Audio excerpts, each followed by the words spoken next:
Welcome to People with People. I'm Lauren Jacobson for Micah Mater. Measles cases across the United States have reached a 35-year high, with many medical professionals pointing to relaxed vaccination standards as a cause.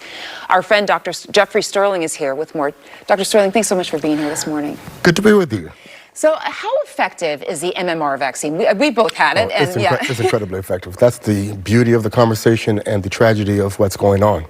One thing to consider, 93% of these cases are caused in people who are not vaccinated. So that speaks to what happens when you don't take it. Where are we seeing these clusters? Are they in certain parts of the country, or is it all across the nation? It's everywhere. There's about 45 different clusters that have been identified. So wherever people are not getting vaccinated, that's what you can expect. Okay, so you have the MMR vaccine. Mm-hmm.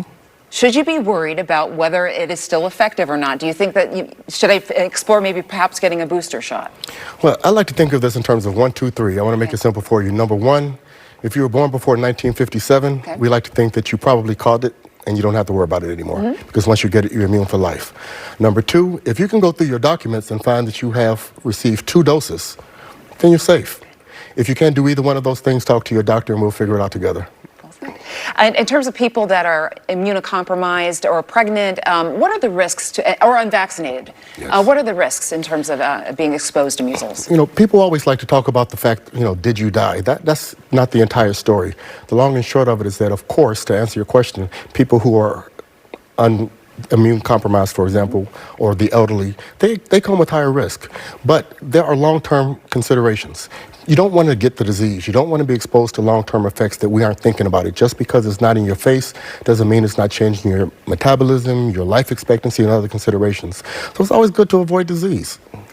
And how is it measles? Is it like kind of, I hate to say this, I'm not actually sure what it looks like. It's like, it's little dots, right? But don't point there. No, not there, okay.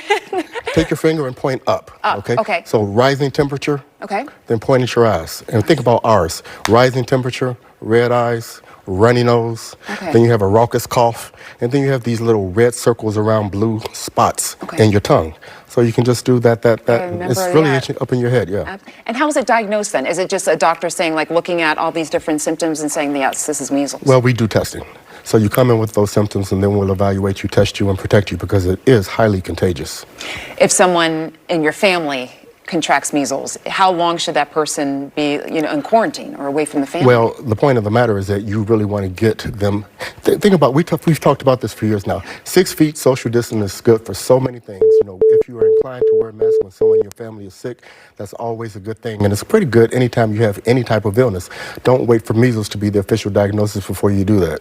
And I think it's been so front of mind for so many people because of this vaccination push. Talk to me a little bit about the push to get more people vaccinated across the nation. Well, we're trying to reverse people not getting vaccinated. People have felt like in the name of freedom, they can now do what they want to do.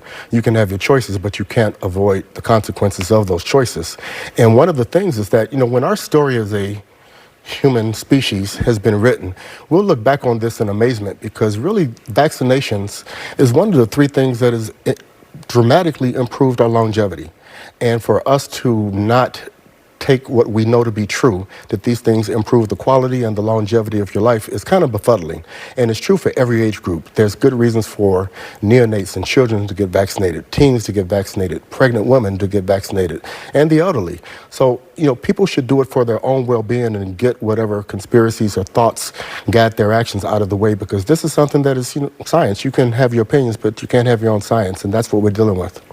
In terms of other headlines, Cyclospora has been certainly in the headlines. So let's say, I was looking at lettuce today and thinking, well, should I have this lettuce on the tacos that we were talking about earlier? How is it still something that people should be really cautious about in terms of what they're eating? Well, as a public health consideration, you can always take care of yourself, and that will give you the best protection against everything.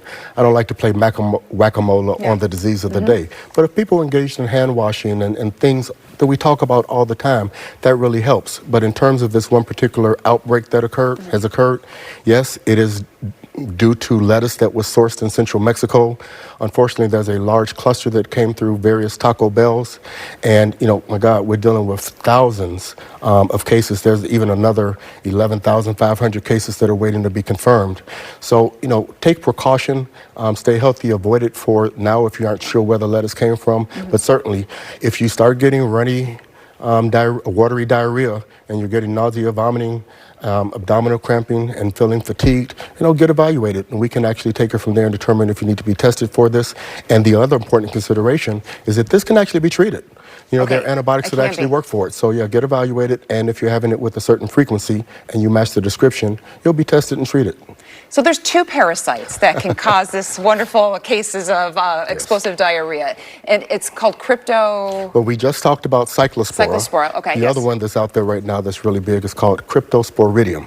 Cryptosporidium. And that's a distinction both with and without a difference because they both present the same. Nausea, vomiting, diarrhea, explosive watery diarrhea, fatigue, abdominal cramps, and all of the rest of that.